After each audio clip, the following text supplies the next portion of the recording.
Значи, најпрво би сакала да ги представам денешните спикери на оваа сесија, воедно инструкторите на Академијата за дигитален маркетинг.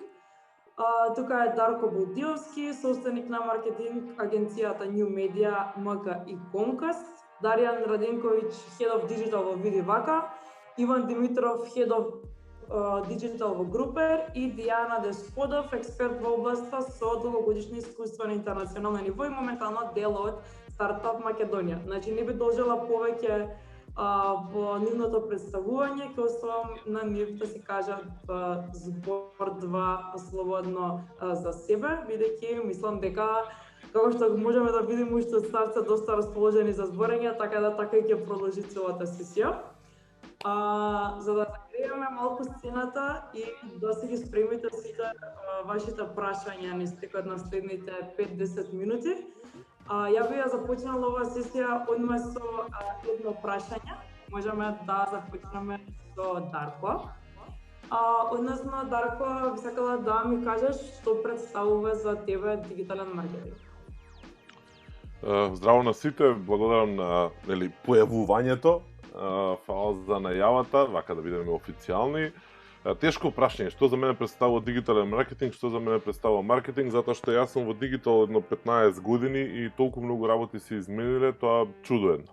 Значи, прво да направам една демистификација, нема да кажам дефиниции, нема да се обидам да дефинирам, туку само ќе кажам дека ако на прва ви текнува за social media и за социјални медиуми кога некој ќе каже дигитален маркетинг, само да знаете дека не сте погрешка, ама сте многу мал дел од приказката да ја откриете. Значи, што се опфаќа дигитален маркетинг, во основа подразбира десетици најмалку канали и тактики кои што може да се применат за да се постигне некаков очекуван резултат. И тука се правиме нормално муабет околу огласување, рекламирање, па тоа е еден сегмент, па имаме сегмент на градење на веб-сајтови, сегмент на оптимизација на веб-сајтови, сегмент на креирање на содржина за социјални медиуми, сегмент имейл, сегмент афилијет маркетинг, сегмент мобайл и така натаму. Значи се редат тие сегменти, тактиките исто така се многу различни, така да во основа дигитален маркетинг, еве на крај да се обидам да го дефинирам, ќе му дојде најпросто кажано маркетинг со помош на дигитални канали и тактики и алатки, но малце по-конкретно ако влеземе во приказката, тоа ќе сватиме дека мислам дека дигиталниот денеска, иако ретко и го именуваме како дигитален, што стана основен, односно стана неразделнив од маркетингот како генерална бранша, во основа се вртам у круг. Подразбира, присуство на бренд, лице, индивидуа, компанија, организација на дигитални канали. Ајде, така да го кажеме. Комуникација. Јас многу често избегнувам да го користам маркетинг терминот, затоа што многу често и луѓето за маркетинг мислат само промоција, и затоа многу почесто викам комуникација, затоа што кога ќе размислуваш за комуникација, тогаш многу повеќе размислуваш за содржина и што таа треба да постигне, отколку да размислуваш кон само класична реклама. Така, диджитал веројатно нуди онака као една широка лепеза на работи кои што ни јас се уште не можам да ја пофатам онака баш комплетно. Супер, ти благодарам, мислам дека беше одличен старт во делот на представување што е уствари дигитален маркетинг, за да можеме понатака да одиме со сите следни прашања и подточки во делот на дигиталниот маркетинг. Даријан, изминатиот период, особено со целата пандемија, дигиталниот маркетинг доживеа многу, да кажам, промени и има доста разлики од тоа како се одвива некои работи изминатите години и сега, нели, врз основа на целата дигитализација што бидна многу брзо. Па кажи ми кој е твојот став околу тоа и што се промени во изминатиот период?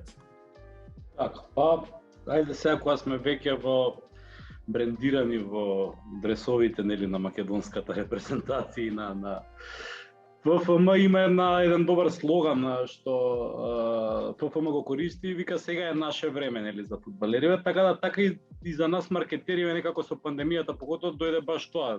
Дојде наше време, поготоа за нас вака малце дигитални старци што сме по 10-15 години во диджитал. Дојде едно време каде што нелеко претходно требаше да се објаснуваме со сите зошто е битно нивното присуство на дигиталните канали, кои се предностите од присуството на дигиталните канали, колку мерливоста, можноста за детално таргетирање и слично е нешто што ќе им даде предност во нивните бизниси. Сега со пандемијата посебно, нели тоа се забрза како процес, сите сватија дека мораат нивното присуство малку да го не само да го засилат, туку да го преосмислат и од почеток да го постават на едни поздрави нозе. Така што некако професијата дигитален маркетер дојде во еден фокус токму затоа што поверувачката на компаниите од луѓе стручни да го преведат сето оно што они го имаат како бизнис во тие дигитални канали, на тој начин да го промовираат, да го прошират, да го дистрибуираат, веќе на некој начин се стана се поголема и поголема и како што кажав некако како да дојде нашето време, така што беше неминовно дека тоа ќе се случи, пандемијата само го забрза, значи действуваше како некаков си катализатор на целиот тој процес и она што очекуваме сега е нели тој бранд да продолжи и едноставно сметам дека од тука нема назад и дека секој еден ентитет, субјект, било во која дејност да работи, дали е организација, компанија, институција, нема да може да развива било каква сериозна стратегија без при тоа да земе предвид какво ќе биде незиното дигитално присуство и токму тука на цена доаѓаме ние како Фела, односно нели претпоставувам и сите вие што не следите кои што имате некаква амбиција да бидете утре дел од нашата заедница, од нашата маркетинг Фела, да кажем. Да, со самото тоа што се промени нели целата професија и целиот дигитален свет, дефинитивно би можеле да кажеме дека се промени еден ден на еден маркетер, значи со нови дигитални алатки, апдейтирани и нели буквално и сите маркетинг алатки подлежаа на различни промени, па затоа би го прашала сега Ико како изгледа еден ден на еден маркетер и што се правиш ти во еден работен ден? Здраво на сите, што све правам не би кажал баш во детали, пошто некој можеби ќе се исплаши, друг ќе мисли дека сум будала. У принцип се мислев можда да дадам некој клише одговор како окей, имаме сабајле состанок, збориме за клиентите, за што имаме акции во тек, проверуваме KPIs, проверуваме paid ads, ги проверуваме сите канали и така натака. Ама реалноста или за најдобро да доловам како изгледа еден работен ден на маркетер, најубаво би било да кажам дека никогаш не е досадно. Значи, моje мислење, верувам дека ќе се сложат и колегите и сите што го работат овој бизнис, дека во моментов нема поле како маркетингов што толку има промени и развој, ај можеби не на дневна основа, ама на неделна и на месечна сигурно. Така да сите тие што би се решиле да влезат во овој свет имаат од мене гаранција дека прво никогаш нема да им биде досадно, второ цело време ќе имаат што да научат, како да се усовршат, да се подобруваат, практично да влезат во таа некоја вечна трка да се биде подобар, да се остваруваат KPIs, да се остваруваат цели и визии на клиентите и со еден збор ќе им биде интересно.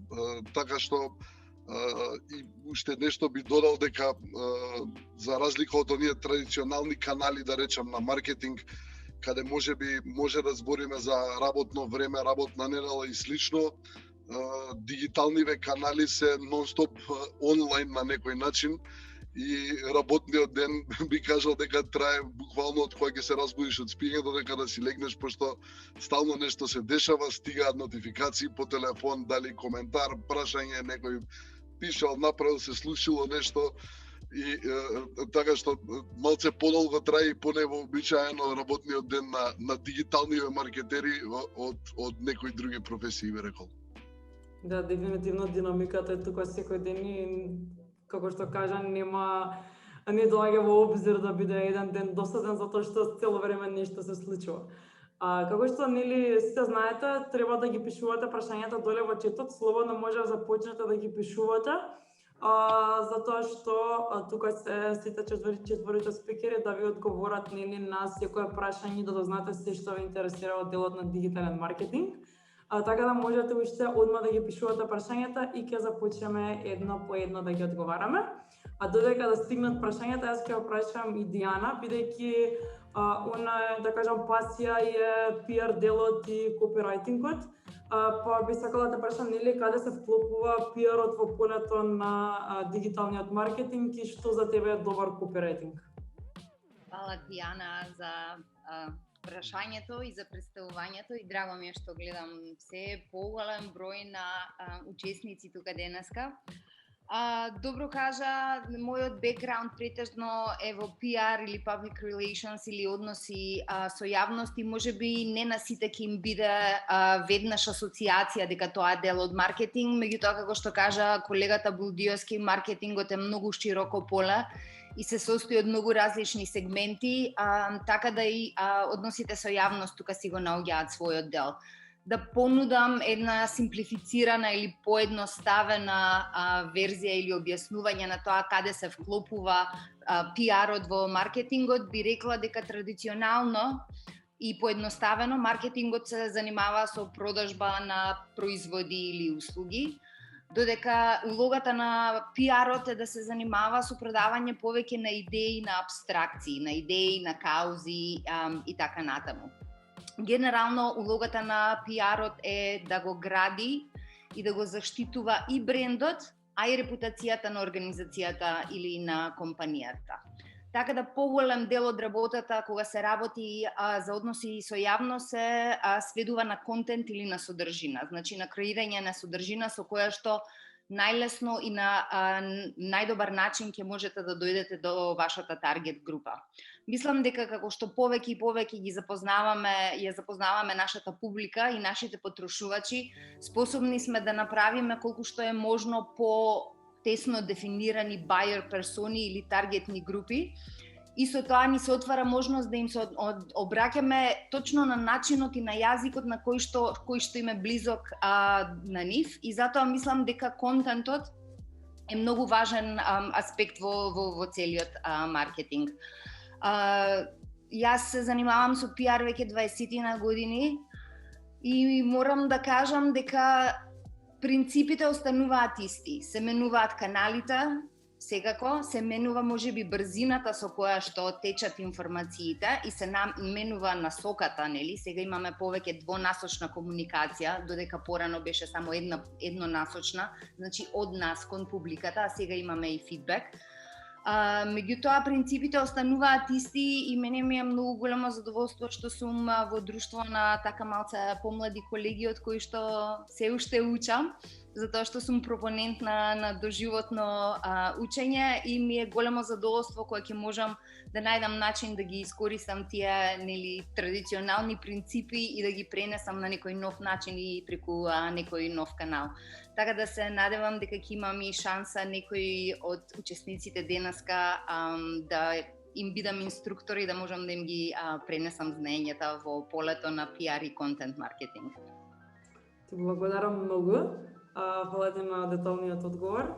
Јас уште еднаш ќе ви кажам, слободно може да се ги пишувате прашањата. Don't be shy и тука се сите дневи да одговориме на сите прашања. Кажете ми, вака имаме едно прашање за четворицата инструктори, бидејќи како што разговаравме сега дека маркетинг е доста динамична професија, секој ден ни е различен и постојано се менува. Што мислите во која насока ќе се движи дигиталниот маркетинг следните 2-3 години? Не викам ајде 10 години, затоа што сега се смени за една година се. У следниве година 2 каде би било? Дали мислите дека ќе оди во истиот правец или би можеби ќе направи некоја одредена пауза, ќе се стопира целиот процес? Дарјан, слободно. Од мене ќе почнеме. Да. Па добро, според она што го имаме ние до сега како искуство, најдобрата прогноза е дека не можеш баш да прогнозираш. Меѓутоа гледам некои два можда правци во кои што ќе се развива. Едниот ќе биде под нели големо влијание како и досега на новите технологии, на дигитализацијата пред се на големите податоци. Значи со помош на големите податоци веројатно ќе многу повеќе работи ќе зависат од нели сите оние фамозни алгоритми за кои што зборуваме се повеќе и повеќе. Така што веројатно ќе се преиде на некаков тип на индивидуализација, односно креирање, автоматско креирање на индивидуални содржини за секој корисник поединечно врз основа на тоа нели што алгоритмот препознал дека ќе запали кај тој корисник. Така што веројатно добар дел автоматизација и влегување на artificial intelligence, односно вештачка интелигенција во полето на маркетинг, меѓутоа колку повеќе одиме кон таа, ајде да кажам, дигитализација, веројатно се повеќе ќе ни недостасува оној дел на човечност, некакво на емпатија, на човечка приказна, така што вториот правец во кој што јас деве некоја моја прогноза дека ќе се развива многу повеќе дека раскажувањето на приказни преку маркетингот, раскажувањето на човечки приказни кои што ќе допрат, значи едноставно на некој начин се компензира тој студен дел механички продажен со приказни кои што и денеска се живи, никогаш приказната не умрела во маркетингот, меѓутоа веројатно пак ќе се навратиме на оној аспект на маркетингот кој што е крафтсменшип, како да кажам, или за наеджиство, или можеби оној стил кој што ако сте го гледале Mad Men, можеби, односно онаа популарна серија која не сте го гледале, топла препорака за сите, каде што баш тој начин на функционирање, каде што се бара таа порака која што ќе биде универзална, емотивна, емпатична и така натаму. Така што верувам дека ќе најдеме некоја компромисна линија помеѓу едното и другото и нема да забегаме ниту во едното ниту во другото. Јас би сакала тука да се надоврзам на тоа што го рече Даријан, затоа што јас исто верувам дека колку и да се менуваат работите, сепак тој хуманиот елемент во контент маркетингот многу тешко ќе може да се замени со некаков алгоритам. Например, алгоритамот може да се обиде да реплицира и да репродуцира емоција или сетна. Меѓутоа не може да ја пренесе емоцијата за тоа што ја нема. И затоа мислам дека сепак нели и со дигитализацијата и со подемот на алгоритмите сепак ќе ни треба тој човечки елемент за навистина да предизвика емоција, за тоа што пред се маркетингот се состои во предизвикување на емоција кај потрошувачите за да направат некоја активност или некоја постапка или некој чекор кој што вие сакате да го направат. Така да исто така верувам дека човечкиот елемент сегогаш ќе биде многу голем фактор без разлика како да се менуваат тактиките, каналите и алатките. И исто така гледам дека во наредниве неколку години и се надевам до душа дека ќе се фокусираме малку повеќе на носење одлуки кои што се базираат врз податоци и информации, затоа што мислам дека досега некако малце по-интуитивно го работевме маркетингот, претпоставувавме што би можело да се случи и каков би можел да биде ефектот. И се надевам дека во иднина ќе обрнеме малку повеќе внимание прво на прибирање на податоци од резултатите на нашите маркетинг стратегии, анализа на тие податоци и потоа носење на одлуки кои што ќе се базираат точно на таа анализа. Нели тука малку да го изнесеме човечкиот фактор од decision making и малку повеќе да вметнеме податоци и дејта. Супер, ти благодарам. Ги имаме првите прашања. Ќе дам една по една, ќе ги читам. Се спремаше Дарко да ти даде некоја реплика нова, го сеќам се преска, ама не. Спуштам топката на земја, ама мјутна Вилјам. Ние одбрана играме ние. Извини само Ана пред да ги прочитам прашањата, пошто сакам да ми ја спуштам на овие филозофиве топката на земја.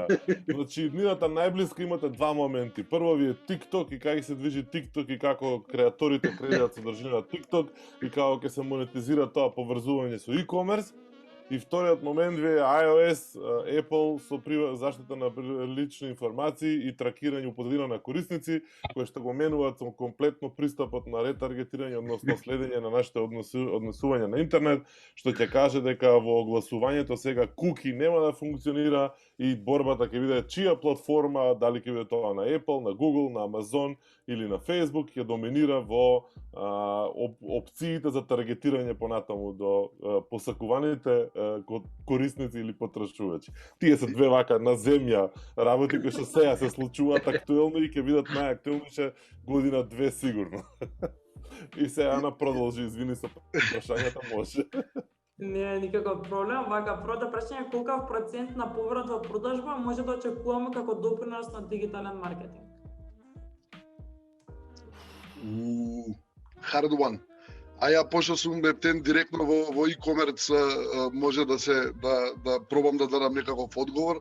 Значи има многу фактори од кои што зависи. Прво е видот на производот или услугата што сакаме да ги продадеме, колкава е маржата и така натака. Значи дали станува збор за нешто што го произведуваш сам, дали нешто што го увезуваш, што го препродаваш. Така да не може да дадеме некој генерален процент, да речам, колку сакаме да ни се врати, значи return of investment, но јас секогаш сакам да кажам и тие околу мене дека сме постигнале целта ако барем она што сме го вложиле во реклами сме го вратиле во ревени, односно во профит, тоест не сме отишле зијан со рекламите. Така таа некоја позитивна нула е добар старт, а понатака се зависи од типот на бизнис, односно типот на производи што сакаш да ги продадеш, типот на услуги или subscription или whatever. Така да нема мислам дека некој дропшипот на пример, кај дропшипинг имате на пута 200, пута 300 профитна маргина, така да таму ако тргне тој многу полесно се враќаат, ама таму пак поголем додат за маркетинг, така да не можеш да кажеш. Во зависност од бизнисот, во зависност од производот, од услугата, од типот на e-commerce, потоа се одредували. Генерално основна цел е нели да не отидеме була со парите што ги дадеме за реклама. Не знам дали точно го разбравме прашањето, ако беше аспектот во колкав обем очекуваме во вкупниот промет учествува дигиталниот маркетинг, повторно тоа зависи пак од продукт до продукт. Значи постојат бизниси кои што комплетно целиот приход доаѓа од дигитален маркетинг единствено. Значи еве за Brainster барем можам да зборувам дека најголем речиси цел дел на се она што нели доаѓаше преку единствените канали кои што користиме, тоа сите без исклучок беа дигитални канали, така што целата бизнис стратегија беше базирана на дигитални канали. Сега нормално зависи од бизнис до бизнис. Генерално во деловите е некоја општа констатација во бизнисите каде што природата на бизнисот е B2C, односно business to client, дигиталниот маркетинг може да ви донесе многу повеќе, поголем удел учество во приходите, додека пак во B2B делот веројатно малку од помала корист почесто ќе ви биде. Нема правила, меѓутоа ова е вака некоја генерална слика. Ви благодарам. Дарјана, имаме едно прашање за тебе посечено. Дали може да објасниш подетално за афилијат маркетинг и која е најдобрата платформа според тебе за работа, дека ClickBank има доста опции за креирање на профили, бидејќи по дефолт ти дава disabled access. Па не сум баш некој експерт за афилијат маркетинг, меѓутоа нели сме пробувале се исти што во кариерата. Искрено не сум некој поборник на овој тип на маркетинг, бидејќи нели афилијат маркетинг всушност значи да се обидуваш постојано да промовираш нечив продукт и да во брз основа на неговата заработка добиваш процент за тоа што си му зарекламирал продуктот или си помогнал за тој да се продаде. Така да Amazon нели нормално најпопуларната платформа беше за афилијейт, меѓутоа и различни други платформи го работат. Генерално она што мене лично да кажам зашто не ме прави симпатизер да кажам на афилијет маркетингот е тоа што на некој начин во постојана трка си со оптимизација на твоите стратегии. Значи мораш постојано да менуваш нешто, како што споменува и во прашањето Петар, нели, самиот дека многу често се случува да се акаунтите исклучени, многу често се менуваат нели цените на рекламите кои што ти ги користиш, платформите преку кои што можеш да упатиш други луѓе и така натаму. Така што некако тоа ми е дигиталниот маркетинг генерално е брз, меѓутоа афилијетот е некако трка цело време да го фатиш, да ја фатиш онаа нишка што ќе успее да ти донесе најмногу.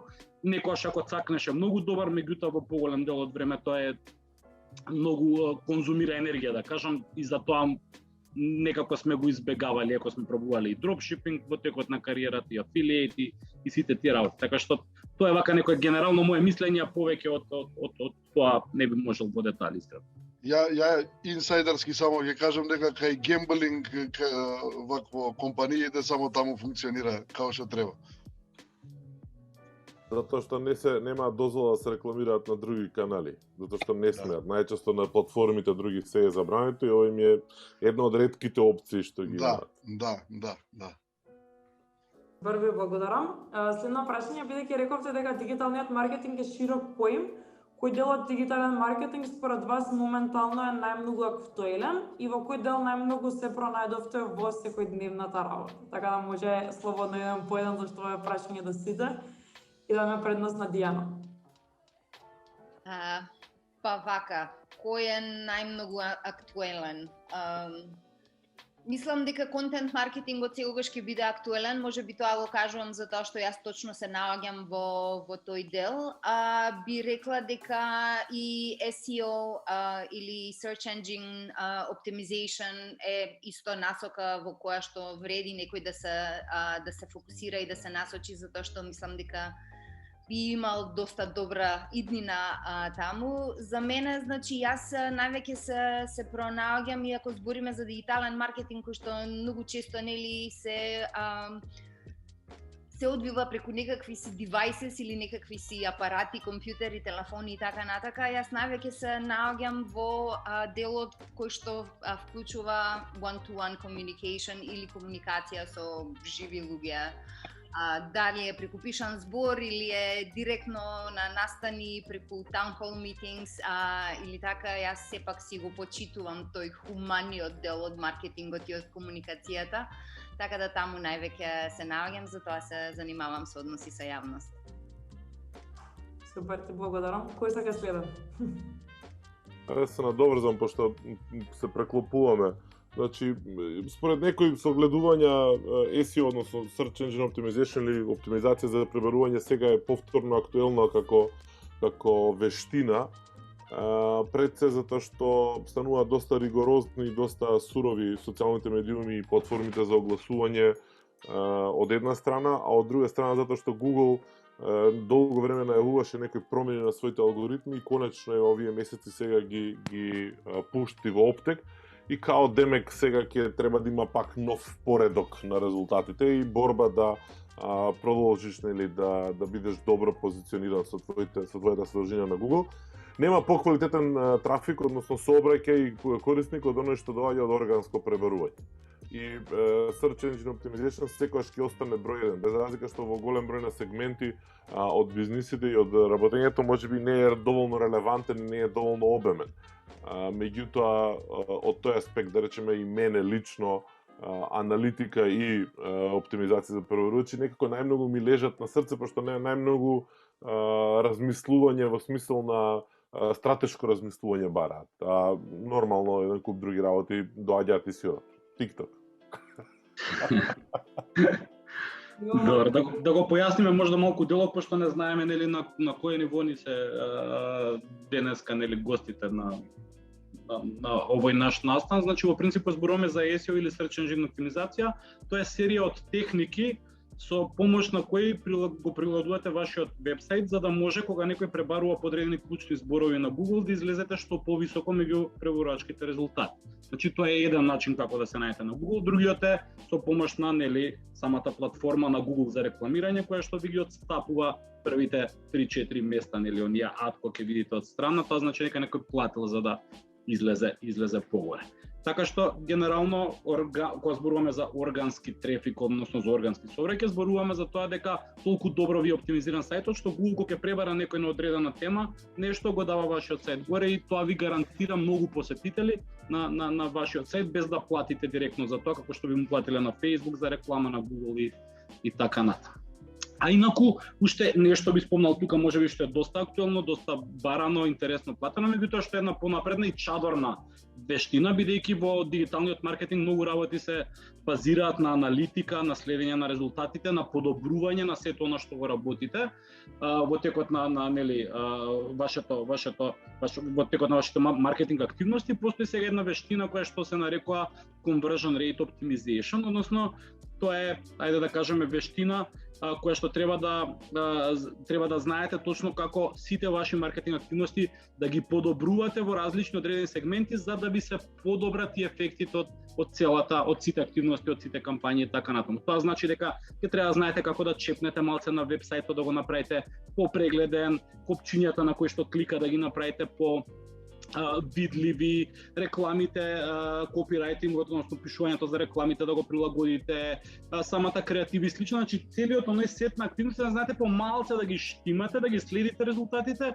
и врз основа на тие резултати од аналитиката да правите некои мали промени кои што ќе ја подобруваат продажбата, ќе ги подобруваат собраните лидови, односно луѓе заинтересирани за продуктот и услугата. Така што тоа е нешто што дигиталниот маркетинг ни го нуди како една подвештина и што за мене е нешто што е можда највозбудливо во целиот дел на дигитален маркетинг. Имам уште едно прашање, но бидејќи веќе спомнавте во врска со нели кои се најновите трендови моментални во делот на диджитал маркетинг во однос на таргетирање публика на страна од TikTok и SEO и целиот случај со iOS, нели што го спомна Дарко, како медиумите може да го искористат дигиталниот маркетинг за себе промоција и дали може би има уште некој нов тренд кој до сега не го спомнавте? Даријан, сакаш ти? Па, Дарко. ајде, јас сум сега во медиум. Па значи во принцип кај медиумите има една многу интересна работа. Главниот, да речеме, дигиталните медиуми, ако зборуваме за портали или нешто слично, еден од главните канали за монетизација има објавувањето на огласи за луѓето да нели кои што ќе дојдат на вашиот портал, гледаат оглас и вие од огласувачот наплаќате пари. Сега проблемот е што добар дел од платените тактики, односно платените канали во дигиталниот маркетинг, обично чинат повеќе за да донесете човек кај вас на сајтот, отколку да добиете пари од рекламата што тој ќе ја види. Така што генерално платените тактики во дигиталниот маркетинг многу можеби нема да ви помогнат, повеќе ќе ви помогне градење на лојална читачка публика, градење на заедница, силни социјални мрежи, силни канали, пејџовите, се помалку и помалку органскиот досег, значи паѓа, ако имате вие да речеме 10.000 луѓе кои што го лајкнале вашиот Facebook пејдж, вие не може да очекувате поише од 5% од нив дека ќе ја видат содржината што објавувате. Едноставно Facebook полека го спушта тоа за да си платите, што значи дека можеби ќе се потпрете повеќе на групи, ќе се потпрете делумно и на search engine оптимизација за одредени теми и клучни зборови.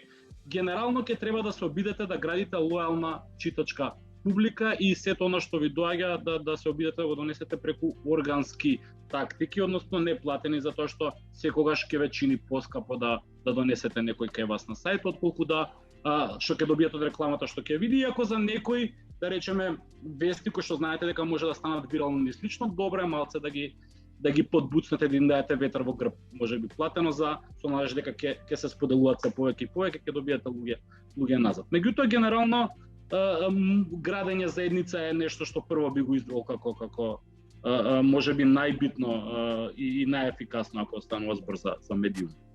На глобално ниво кај медиумите има еден тренд кој што веќе со години се случува, тоа е претплата, значи баш она во функција на заедница, лојални читатели, значи поддршка и претплата. И спин-оф на тој проект, нешто што е актуелно од последниот 12 месеци е излегување на новинари надвор од медиуми и креирање на свој нјузлетер претплати, најчесто на Substack, каде што еден човек или група на луѓе, најчесто еден човек покрива одредена тема или одредени нели типови на информации и едноставно креира своја публика која што е претплатена и која што нималку не е ефтино, мислам успоредба со цели медиуми за еден човек да ти пушта еден мејл на ден, стварно е скапо, ама е тренд кој што и како почна да доминира. Сега и Facebook размислува, и Twitter размислуваат за таква работа, за нјузлетер, за претплати, да им дадат алатки на новинарите и на медиумските работници, така да тоа е да речеме некоја насока у која што се оди. Значи се помалку и помалку да се зависи од случајност, нели, од виралност или од алгоритмот на Facebook или Google и слично, а се повеќе да имаш директно обезбедена квалитетна публика. Супер, благодарам. Уште едно прашање до сите. Од каде црпите креативноста во моментите кога ја не? Ова мислам дека е доста интересно прашање. Нема таков момент. Да нема.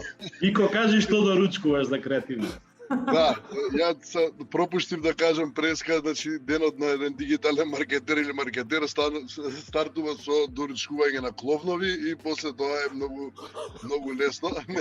Не, се шалам, немаше сабајле кловнови во продавница, али кога нормално посебно дигиталниот свет и општо и маркетингот захтева, нели, секој ден нови креативни идеи кои што треба да се стават во функција на клиенти и на кампањи и слично.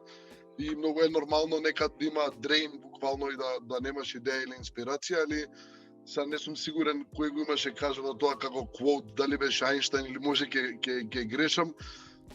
Али имаше како глупавите луѓе копираат, а генијалците крадат идеи, така да мојата тактика е ресерч, разгледување други пазари, слични бизниси и така натака, да видам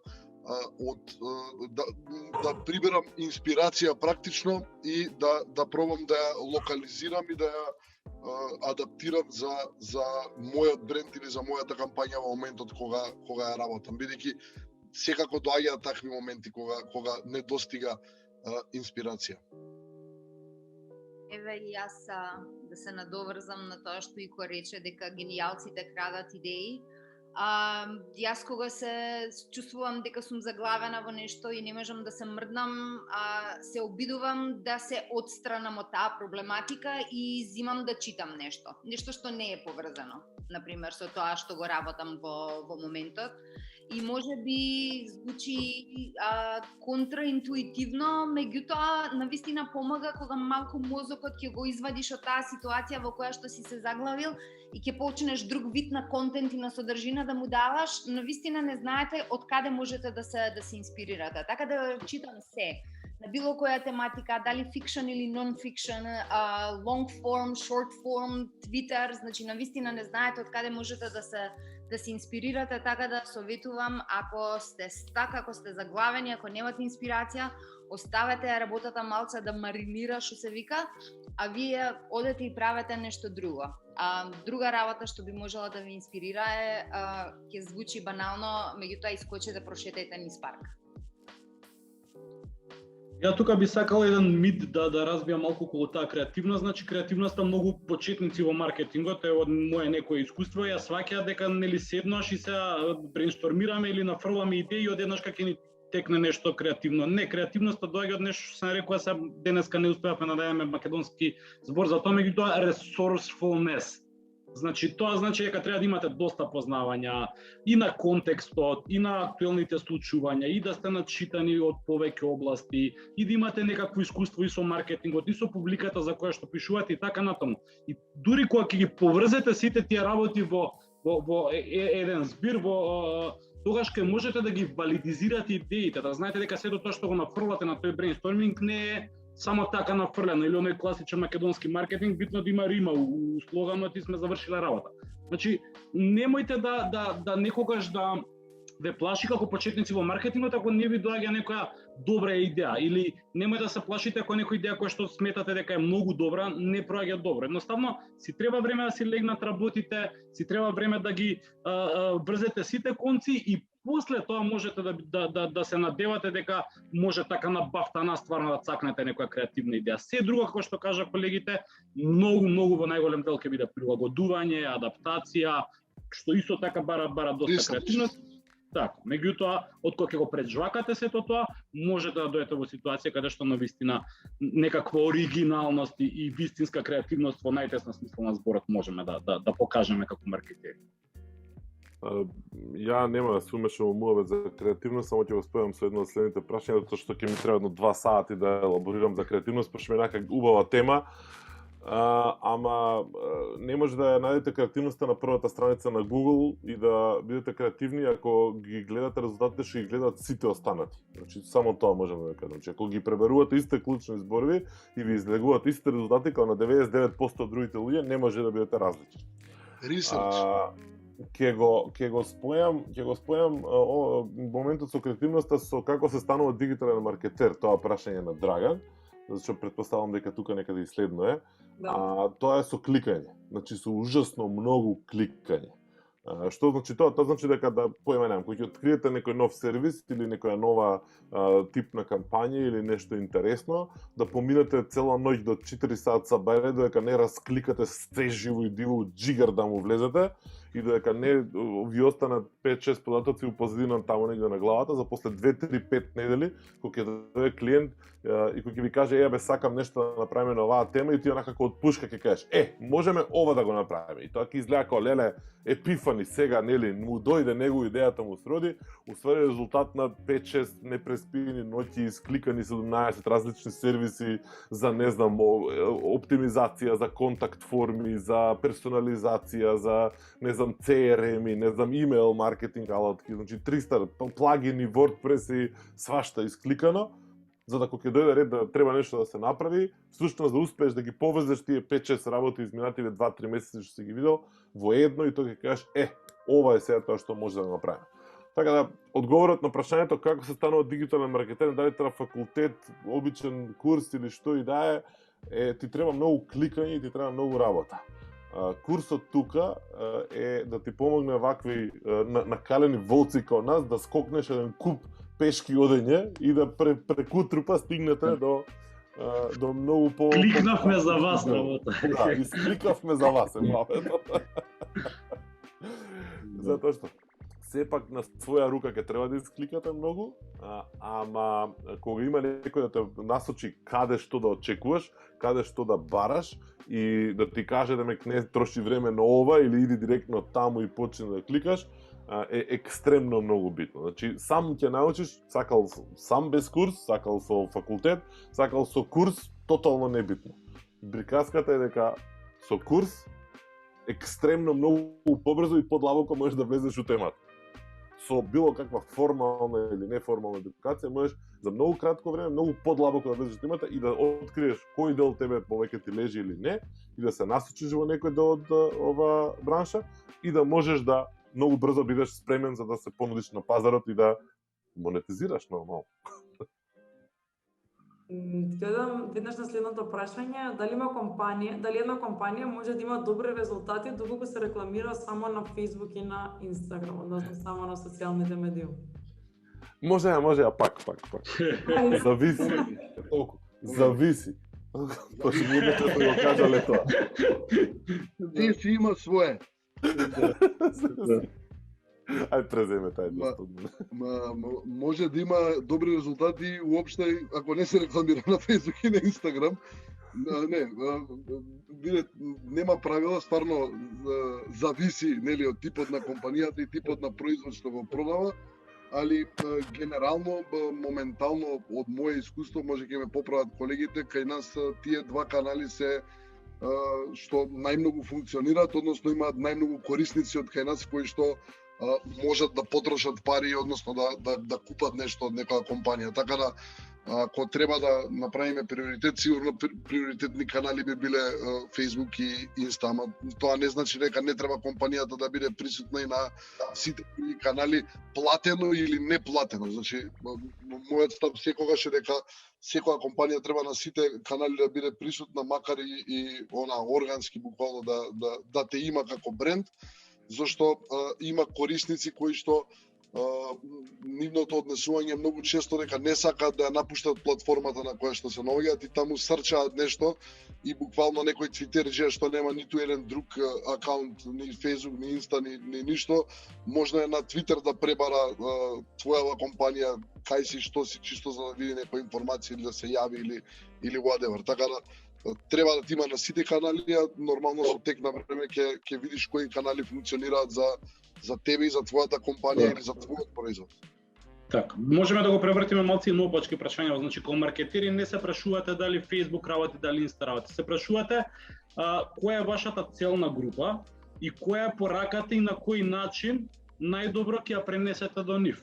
Така што, значи, таму каде што се наоѓа вашата целна група, таму ќе комуницирате, таму каде што знаете дека се најподготвени да ја примат таа ваша продажна порака и преку не само каналите, туку и луѓето кои што се најсоодветни да ја пренесат таа продажна порака, на тој начин ќе дојдете до одговорот. Сега, фактот што кај нас на Facebook, Instagram има најголем број од луѓето и кој да ви е целната група, има огромна веројатност дека е на Facebook и на Instagram. Од тука веројатно доаѓа фактот дека да, Facebook, Instagram во Македонија сосема доволно добро функционираат и голем дел од компаниите кои што дигитално ги имаат своите.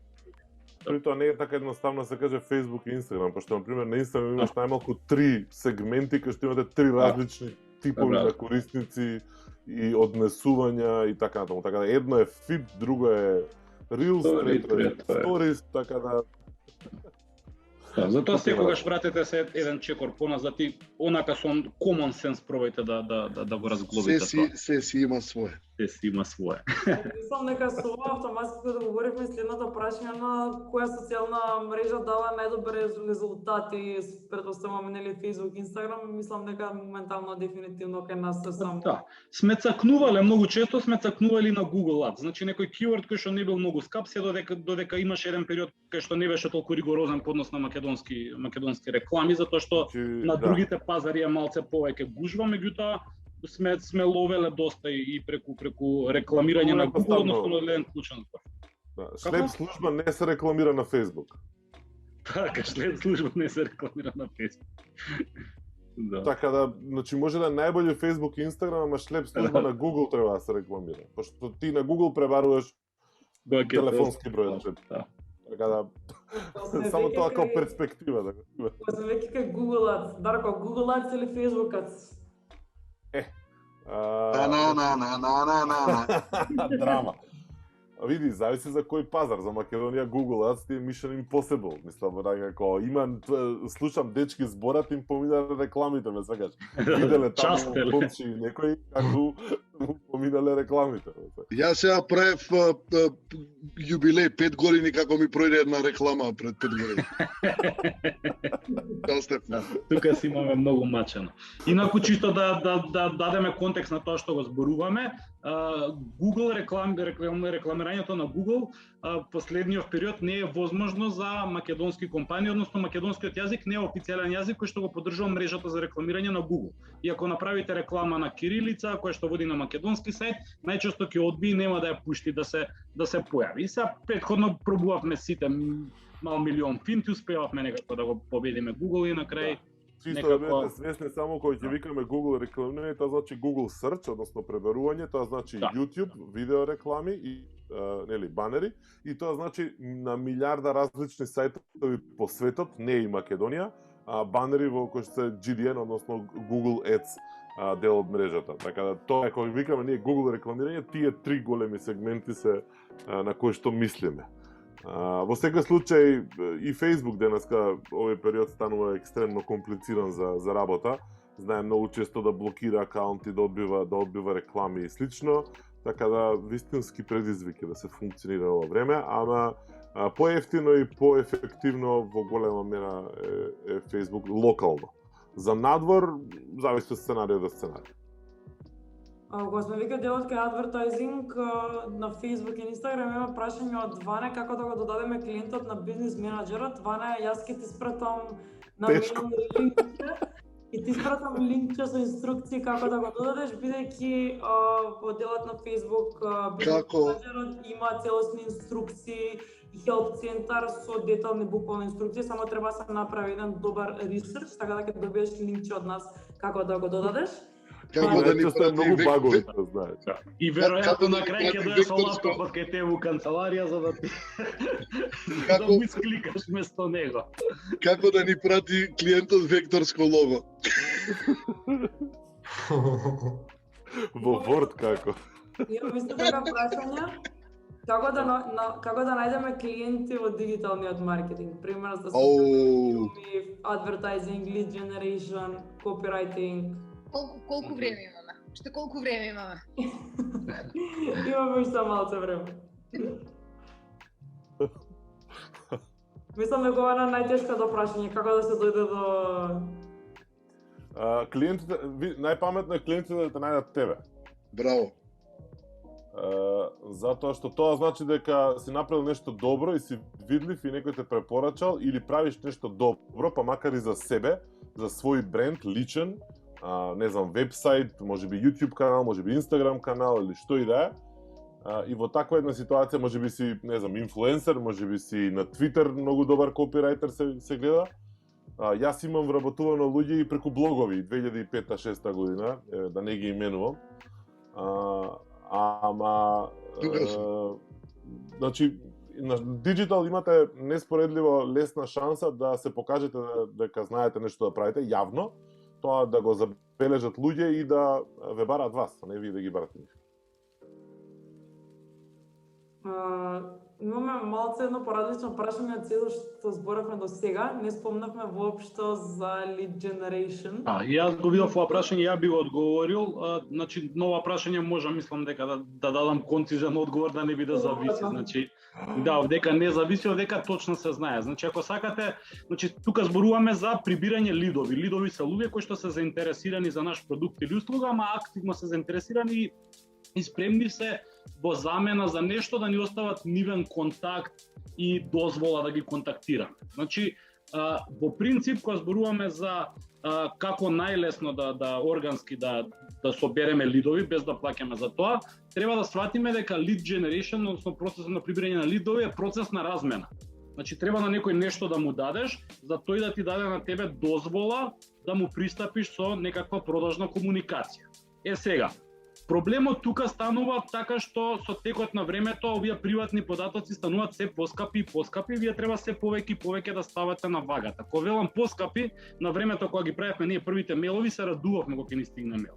Сега, значи ги бараме сите можни начини, веќе и плаќаме сервиси, само да не ни стигаат мейлови, да се филтрира се што може од нашиот мейл. Тоа значи дека се потешко и потешко некој ќе ви остави мейл за да му пратите на некој начин продажна комуникација, да не го спамирате на некој начин. Така што многу треба секогаш да размислувате што е таа вредност што ќе му ја понудите на некој, за која што знаете дека е соодветно, нели да се вагата да се изедначи за да може да каже окей, сега јас ќе го дадам вашиот мейл. Значи нека биде пример ево ова денеска, да речеме, ова е на некој начин lead gen, така, значи вие ги оставате вашите мейлови, меѓутоа за возврат добивате една сесија од саат време со луѓе кои што имаат искуство големо во маркетингот и ќе ви дадат корисни информации. Значи вие сте процениле дека тоа во моментов вас ви вреди доволно да го ставите имейлот. Ако Ана ви пратеше некаква друга порака или видовте некоја друга реклама дека дај го мейлот, ќе ти испратам, не знам, постер, тој што и седи позади незе,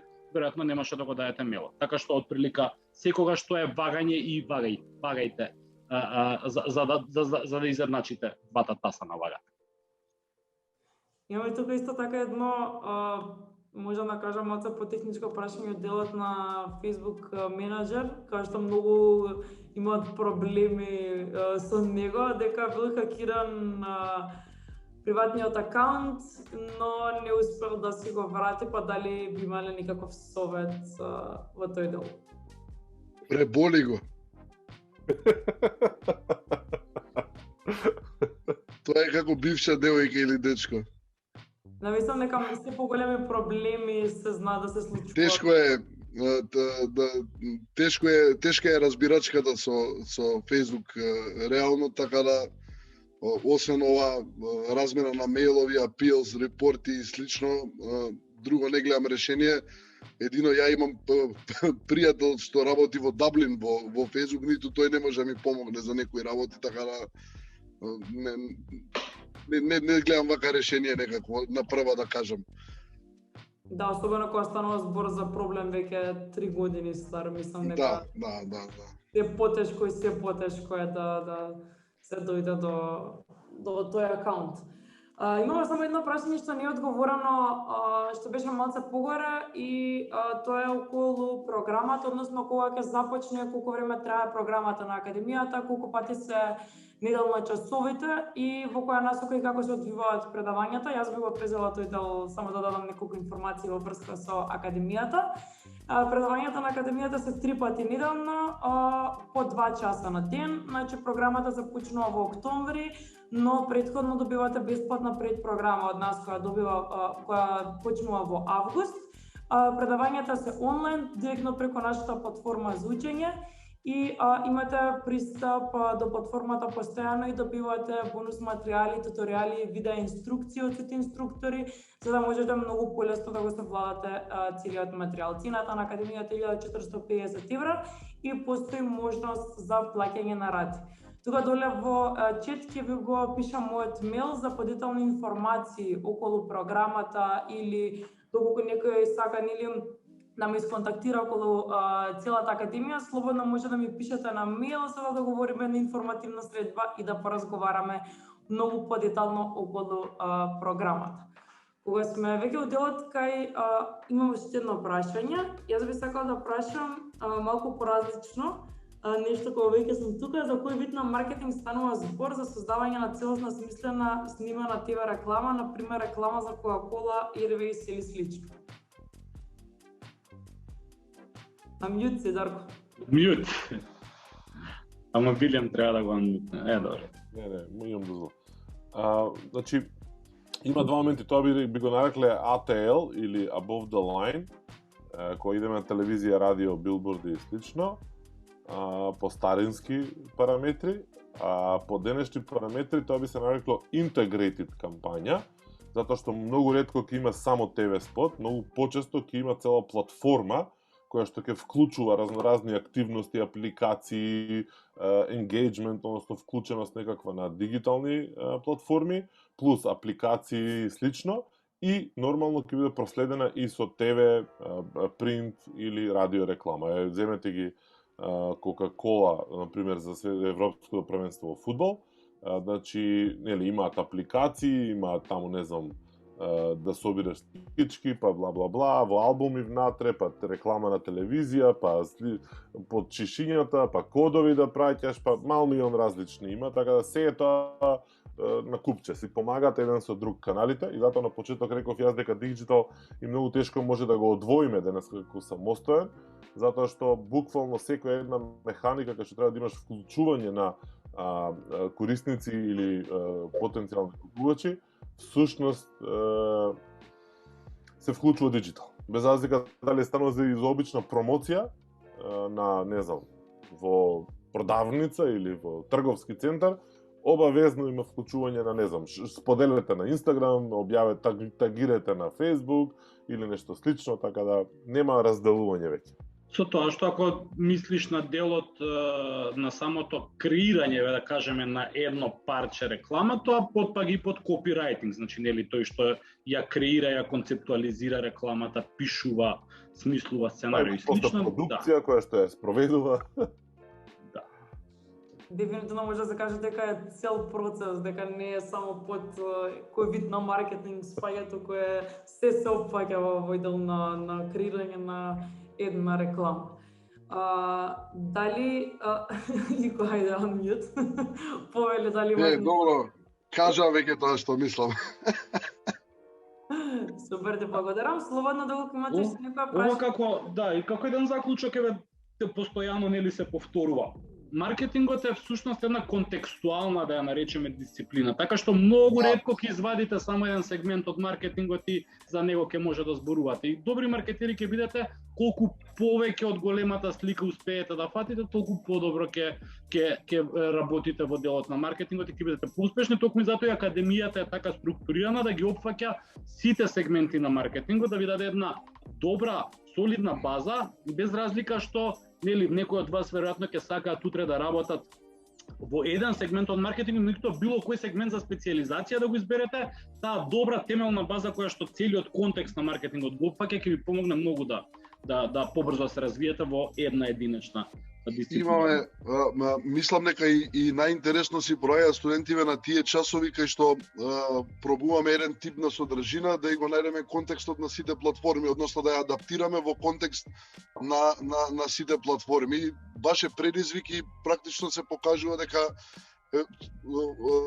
во контекст на претходното прашање дека да, ако смислиш сценарио за реклама на Кока-Кола, сигурно таа реклама освен што ќе се сними ќе оди на телевизија, ќе иде и на Инстаграм, и на YouTube, ќе иде и на Твитер, ќе иде може сегмент на Stories, на Reels, буквално на сите можни канали, дигитални и недигитални ќе се најде адаптацијата на некој начин. Така да се слагам со Дарија, не може да извадиш само една нишка и да речеш окей, ова е нешто што само ќе го рекламираме на постови на Инстаграм и тоа е тоа, таму ќе бараме резултати.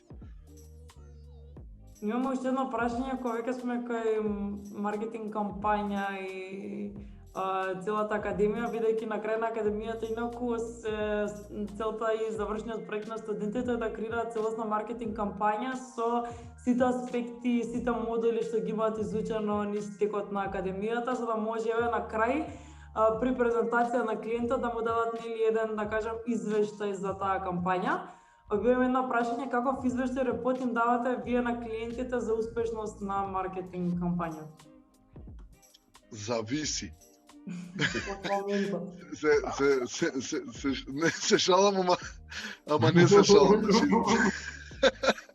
Зависи стварно од типот на кампањите и од тоа што сме го поставиле како цели уште претходно. Така да генерално извештаите треба да се однесуваат на тоа клиентот да види како и каде се потрошиле неговите ресурси, дали е тоа пари, време, manpower или што и да е, и какви резултати добил на крај за тоа од самата кампања. Така да тоа е кратко и јасно. Дали биле тоа очекуваните резултати или лајкови само собрани? Или лајкови, да. Па види има клиенти што сакаат само лајкови, така да ако не успееме да ги убедиме дека нема профит од лајковите, онда ќе се однесува извештајот само на тоа. Дали се постигнале добрите бројки и таргети што се постапувани, нели? Да, во принцип си се договарате на самиот почеток со клиентот кои се клучни индикатори за успех на тоа што го работите за нив, односно она што се нарекува маркетингот KPIs. Значи договараме, да, сакам да ќе ја мерим успешноста според колкав ни е досегот или ричот на постовите, лидовите што сме ги собрале или мејловите, продажбите што сме ги оствариле и така натаму и брзото на тоа што ќе го дефинирате со клиентот, според што ќе го мерите успехот, што вие постигнете за клиентот, најчесто истото тоа ќе биде рефлектирано и во извештајот. Сега генерално колку е по маркетиншки писмен клиентот, толку по детален извештај ќе ви бара, колку е помалку запознан со сите тие работи, веројатно ќе го интересираат, како што кажа, и лајкови, некои работи кои што се доста површни и не зборува за суштината на работите. Мислам дека со сите прашања од страна на учесниците, ја би сакала да прашам уште едно прашање за крај, што мислите нели за начинот на учење преку започнување нова кариера преку Академијата за дигитален маркетинг и врз основа на кој што кажа Даријан дека нели се стекнуваат тие основи, дали е тоа доволно и нели до каде може да се оди, кој е целиот процес? Мислам дека Даријан можеш да. Во принцип, ајде можам ја, пошто ајде со Дарко, тука сме поминале веројатно најголем број на групи, преку 20 веројатно. Да постои најмногу луѓе од академија. Да.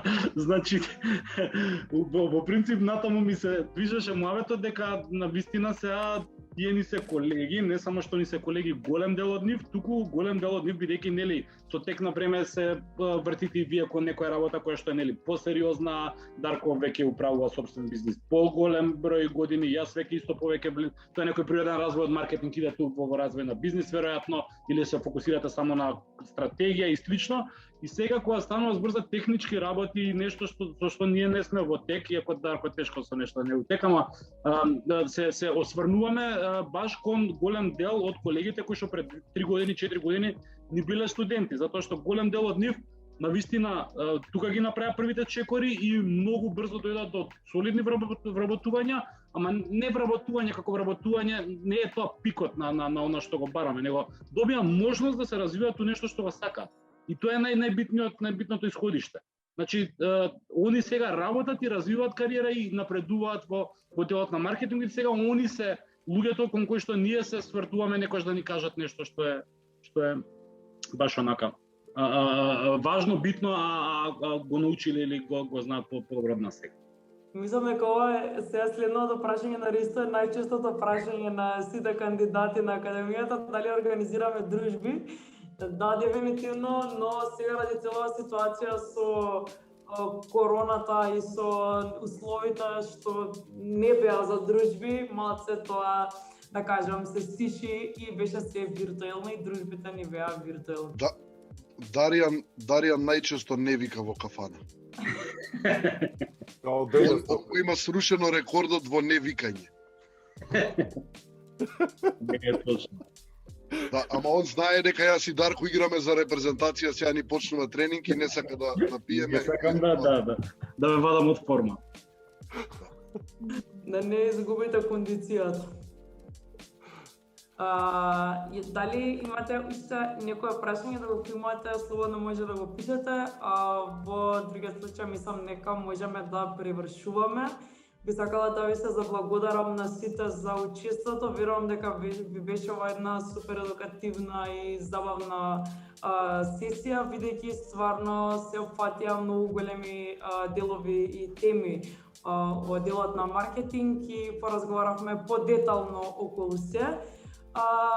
И исто така ви се заблагодарам и на сите спикери, Дарко, Ико, Даријан и Дијана за учеството и верувам дека ќе имаме уште многу вакви средби, бидејќи ќе може да разговараме и на одредени теми, да не биде само делот на Q&A сесија. Така да ви посакувам на сите да имате убава вечер и се гледаме за брзо. Слободно може да ме контактирате на мејлчето доколку имате потреба од сакате детално да поразговараме околу сите информации за Академијата. Јас и Дарко на тренинг сме сега, нека ни посакаат убав помин на Европското првенство. Ви посакуваме победа сега за брзо. Чао. Чао, убава вечер. Кажи.